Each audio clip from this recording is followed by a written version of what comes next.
Hi, it's Steve. Today we'd like to show you how to change the spin or drive tube on your top load washer.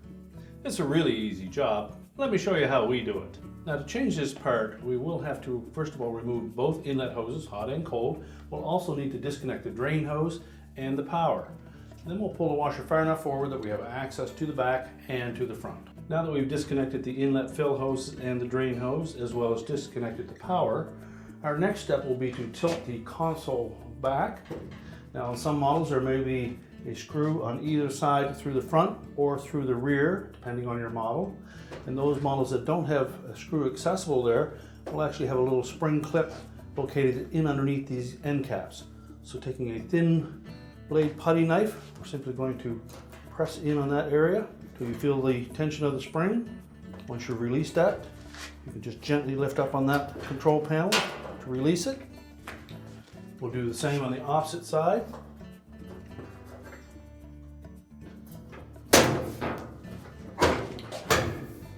Now with the control panel released, we're simply just going to tilt that completely back. Then our next step will be to disconnect the harness to the lid switch. So locate that, lift up on the locking tab, and remove the harness connector. Now once we've done that, our next step will be to release these two clips that secure that back panel and chassis to the actual cabinet. So you'll need a large flat blade screwdriver to do that. And we'll take that blade of that screwdriver and go down into the opening that is closest to the front of the washer. You'll meet the bottom of that clip. We're simply going to just push down slightly and pry forward, and that will release that mounting bracket or mounting clip that secures the back to the cabinet. Do the same thing on the opposite side. Release it from the back panel and then just set those aside. Well, next we'll raise the lid and then we're going to tilt that cabinet forward to release it from the bottom back corners and lift it away from that chassis altogether. Now in tilting it forward, we'll need to clear the water inlet chute that is located just behind the agitator here. So tilt it forward. Once we have it tilted up enough, simply walk the two front corners towards you, grasp that cabinet, and lift it away.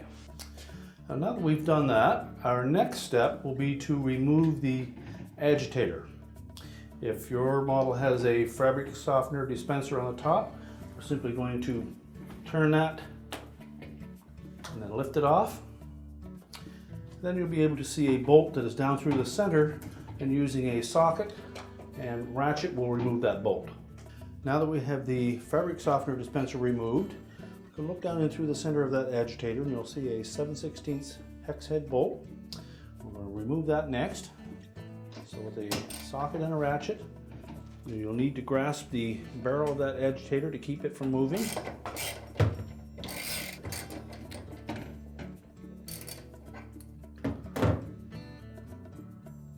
Now, it may not be necessary to pull the bolt completely out of that agitator, but you'll need to have it at least loose enough that you can lift the agitator off the drive shaft. Now we'll just pull that completely out. Now next we can remove these two pieces here. There's a metal clip and then a plastic one that sits below it. Just take note of the shape of that. One end of it's going to fit down into that opening. Set those aside. Now next we'll need a spanner wrench to remove this tub nut. The spanner wrench has little points that will sit down into those grooves. Then using a fairly heavy hammer, we're just going to loosen that.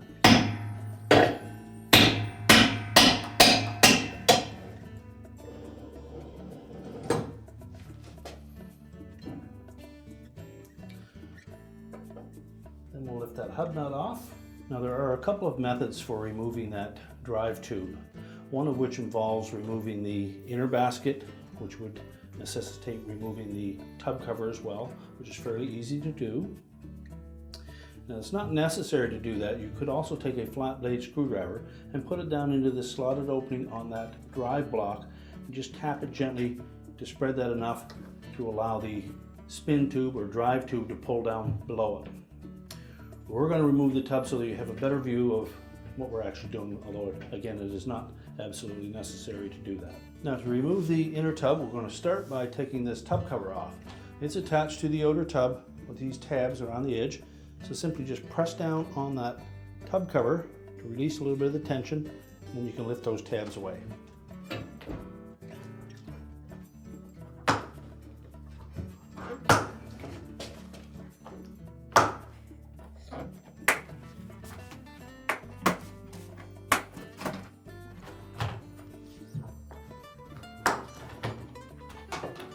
Once you release them all, we'll lift that tub cover off and just set it aside. You should be able to rock that inner basket easily on that drive block. So just tilt the tub slightly forward so we can clear the water inlet and then lift it out. Now next we'll show you how we spread open this drive block. Again, you could have left your inner basket in place to do this, but you have a more visual aspect of it if we removed it. Just take a large flat blade screwdriver and just gently spread that open a little bit until it pops free, and just slide it off. And then we're going to set that aside because we will reuse it. Now we've taken the washer and tilted it on its back so that we have access to the motor, pump assembly, and the transmission. Before you do that, you should verify that you've gotten most of the water out of the drain hose, or be prepared so that you can collect that water as you tilt the washer backwards. Now once we've done that, our next step will be to remove the pump from the motor. You can leave the inlet and outlet hoses attached to that. We're simply going to pry these spring clips off using a flat blade screwdriver. Just pry upwards on them from the pump, give them a quarter turn, and pull the little mounting brackets out.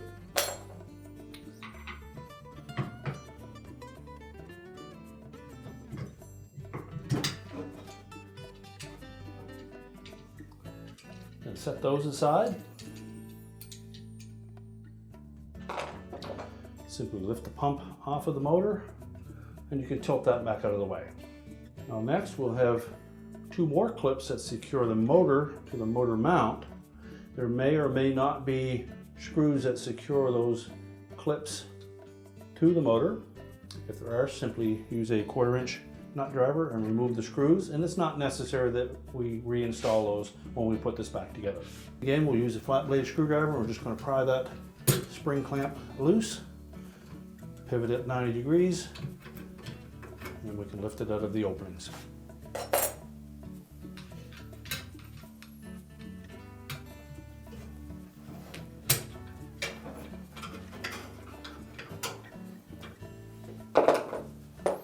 Now the upper one doesn't give you enough room to tilt that out of there easily, so we'll wait until we remove the motor, or we can just leave that clamp in place. Next we'll remove the harness connector to the motor. So begin by lifting up on the locking tab, and then just wiggle that connector away from the motor.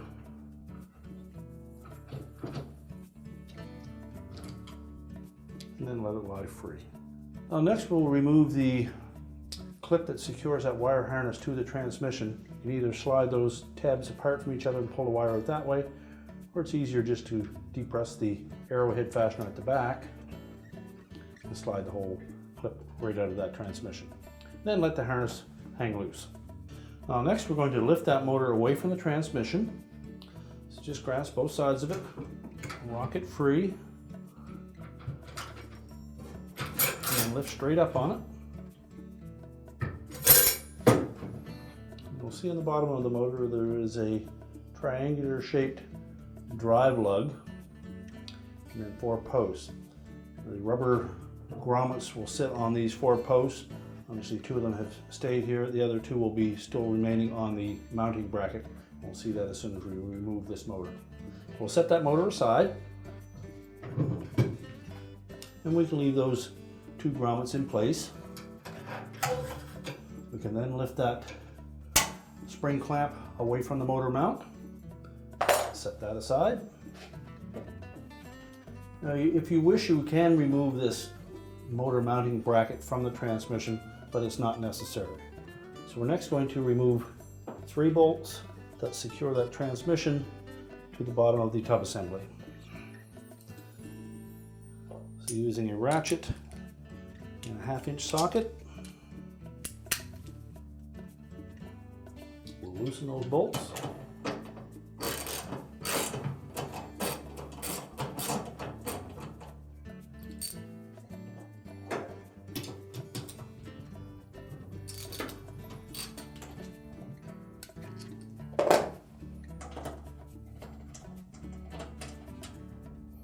And simply remove all 3 of those bolts.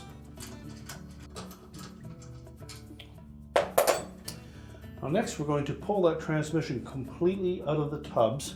We're going to need to hold it level the full length of the agitator shaft. Make sure you support it.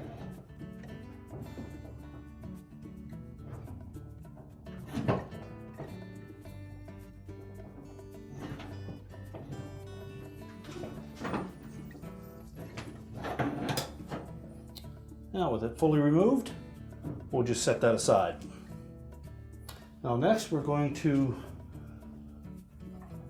turn this cam follower counterclockwise to release that brake, and that will allow us to pull that basket drive or spin tube drive out of the tubs.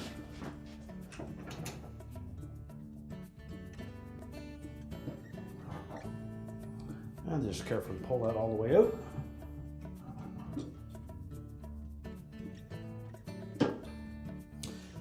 And next we'll transfer that cam and brake assembly onto the new spin tube.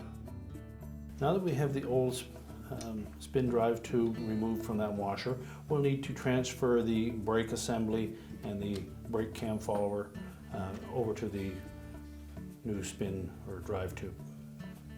So to remove the old one, we're going to take a small flat blade screwdriver and we're going to remove this C-clip.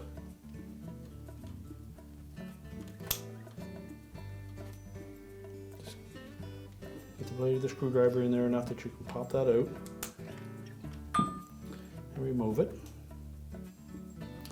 Then we're going to slide that brake cam follower off of the assembly.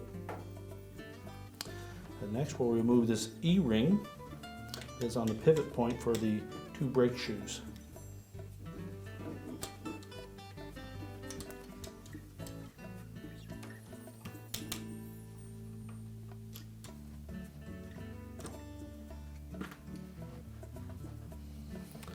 Now there's a fair bit of tension on this spring when you go to remove that one of those brake shoes off of that pivot point. You'll need to have a firm grip on that. And I'll also suggest wearing some protective gloves.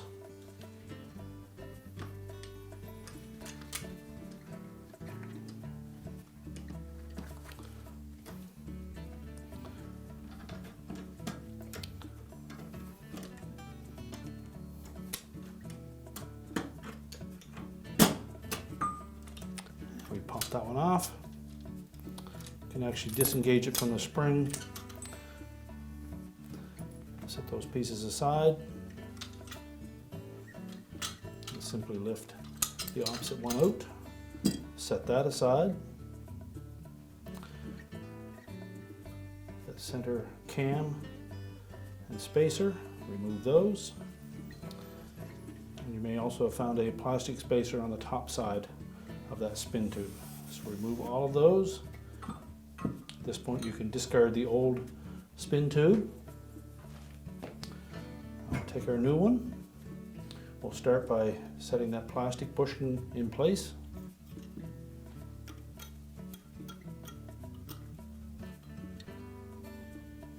We'll set the cam on top of that.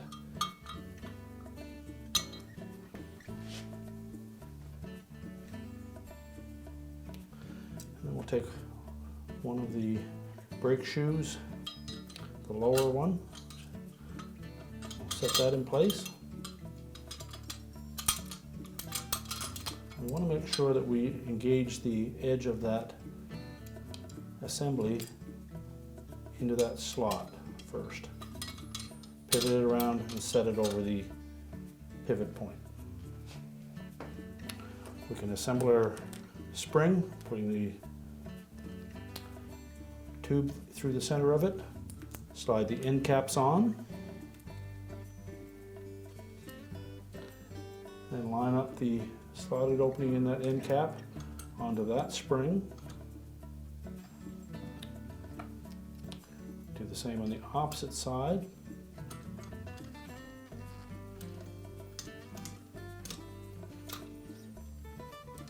Now with the tabbed end of that second brake shoe into the slotted opening on the end cap on the spring, verify that the second brake shoe is sitting over that pivot point. We're basically going to compress that spring with the palms of our hand while pulling that top portion with the hole in it around and lining it up on that pivot point.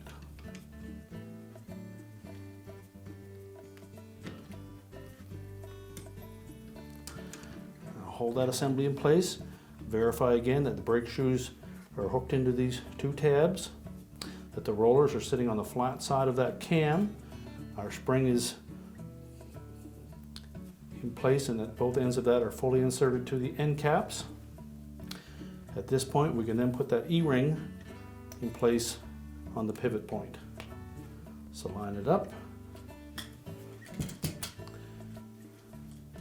and take a pair of pliers and simply press it into place. Make sure the tab on that E-ring is into that slot. Now next we're going to install that brake cam follower.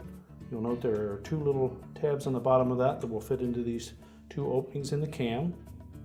We're going to position it so that the protruding part is away from the spring. Make sure it sits flush. Then we can install that C-clip to hold it in place. Line up the C-clip with the groove on the bottom of that hub, and using a pair of slip joint pliers, just carefully grab the edge of that C-clip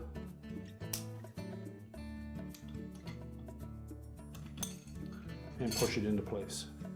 Make sure that the two ends are fully engaged in that groove and that the ring is seated properly. At this point, when you turn that cam follower counterclockwise, it should pull those brake shoes in.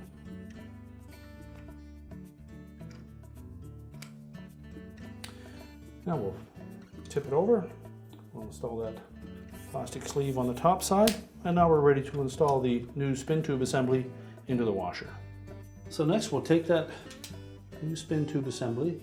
First of all, make sure that there is no debris on the outer surface of that, and also take a quick inspection of that tub seal to make sure that there's no signs of any leaking there, and if so, you'll need to remove the outer tub and change that seal.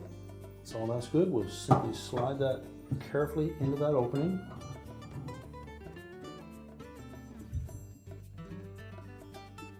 Now once we meet the edge of that brake drum, we'll need to turn that cam follower counterclockwise to compress the brake springs and allow it to slide into place. Now next we're ready to slide the transmission in. So we'll carefully lift up that transmission and line it up straight with the opening through that spin tube. And while supporting it, carefully push it all the way in.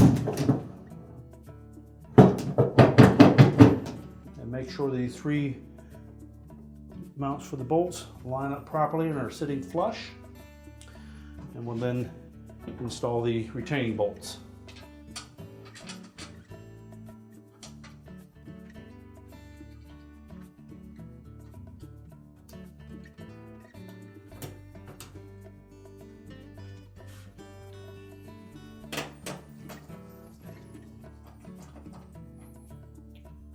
Now once we've bottomed out all three of those bolts, we'll then use our ratchet and tighten them securely.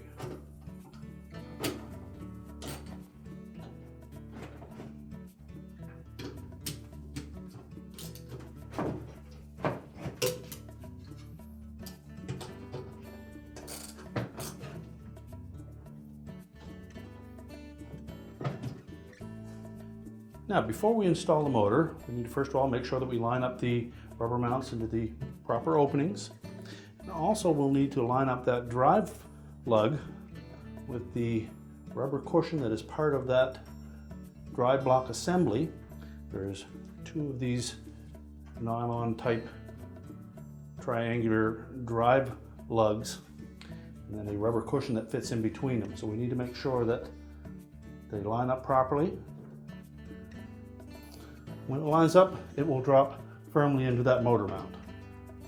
Now, when inserting the upper spring clamp, you just tilt that motor just slightly forward. Will give you better access to that opening.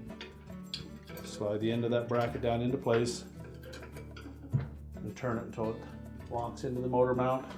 And then simply press it up onto the opening on top of the motor. Again, for the bottom one, just need to make sure that we put it into that T-shaped opening, pivot it until it locks in place, and then press it onto the motor. Now, as mentioned earlier, it's not necessary to put the retaining screws through these clamps, but you can if you wish.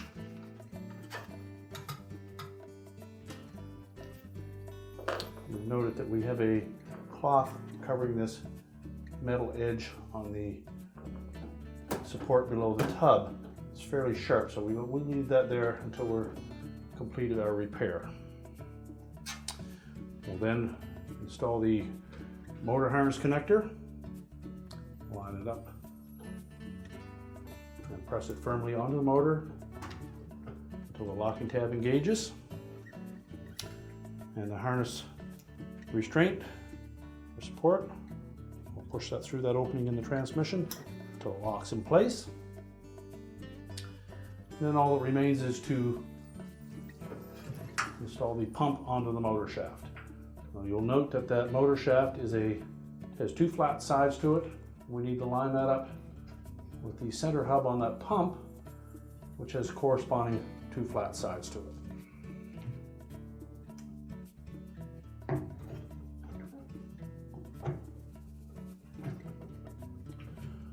When it's lined up properly, we then want to make sure that the four legs of that pump sit firmly into the openings on the top of the motor.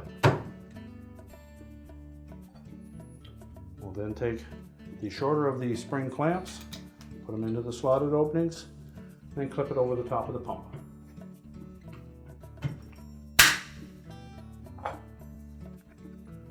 And there's a corresponding slot on the top. We do exactly the same thing. Pivot it into position and lock that pump down. And now we're ready to stand the washer up and reinstall the inner basket. Now that we have the washer in its upright position again, our next step will be to reinstall that drive block. First of all, make sure that when you open that up that you didn't crack it or split it, and if so, it'll need to be replaced. Also check for corrosion around this area, and if there's an excessive amount of corrosion, you should replace that drive block. And take note, there are two little cutouts that will match two tabs on the top of that spin tube. So when we set that down, we'll want to rotate that till those line up, and then just press it down into place. That will lock it to the spin tube. Now we're ready to put the inner basket in place.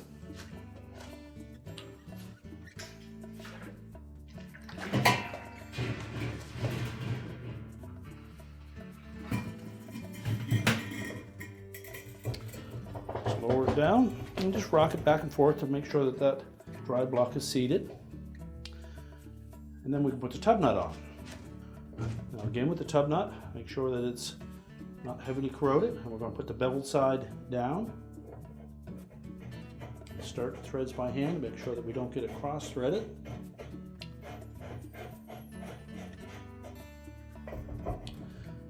And just as we're tightening that by hand, we'll just rock that tub back and forth to make sure it centers it properly.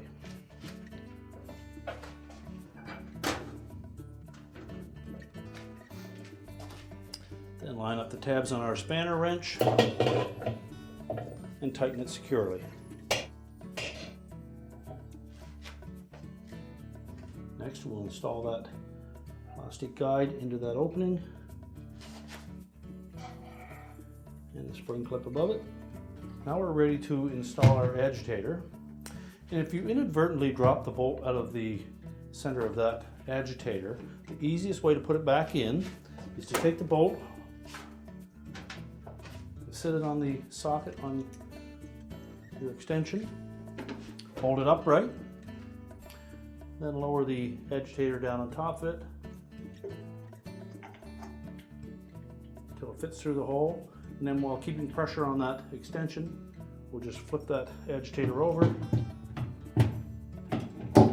line up the splines, and then we can tighten the bolt.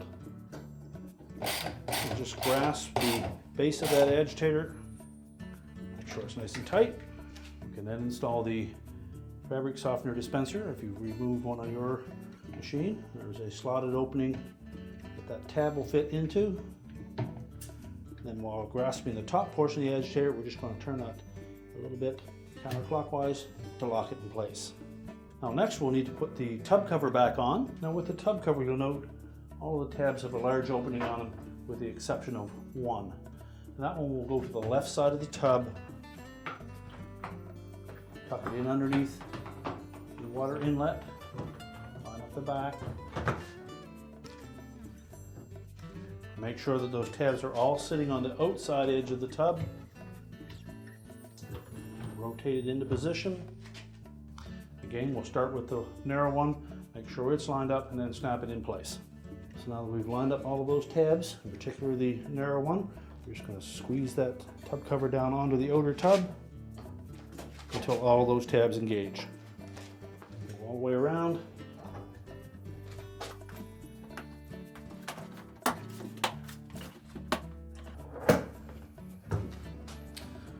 Now with all of those in place, we're now ready to put the cabinet back on the washer. Now when installing the cabinet back onto the base of this washer, we need to line up a couple of things. First of all, there's a tab all the way across the front, which is actually the cabinet that is folded back towards the back. That is going to fit underneath the base frame. As well, there are two slotted openings on either side of the cabinet, one towards the front, one close to the back. These slotted openings are going to fit onto two tabs on either side of the base frame. One tab at the front and one near the back on both sides. Again, the lip on the inside of the front of that cabinet will go underneath this portion of the base frame. Now to accomplish that, we'll tilt the cabinet back towards us. We'll hook that lip at the bottom of the cabinet in underneath the base frame and then slowly tilt the washer cabinet back. We'll also need to just lift up slightly on it, pull the back of the cabinet towards us so that the water injection slides in underneath the main top. Then verify that both the front and the rear are set on those two little tabs on both sides. And then we can put our mounting clips in place on the top. Now make sure when we're tilting that cabinet back that the water inlet tucks in underneath the main top and that the tabs in the bottom rear corners of the cabinet lock into the base.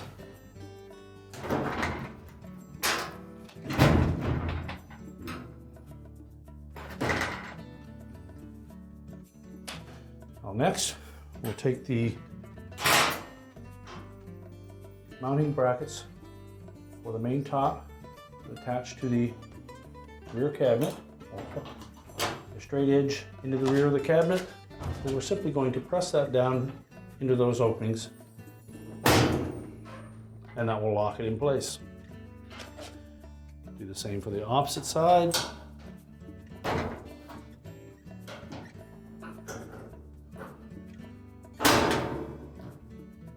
And make sure that we reattach the harness for the lid switch. Push it all the way in, making sure that the locking tab engages. Now we're simply going to roll that console forward, and we'll line up those two hooks, one on either side, with the rear openings in the main top. The center tabs will go into the center hole, and then the spring clips on this particular model will fit into the front holes. On this particular one, we have a spring clip, and the hook will fit down into the rear opening. The tab will go into this one, and the spring clip will lock into the front opening. Line up both sides.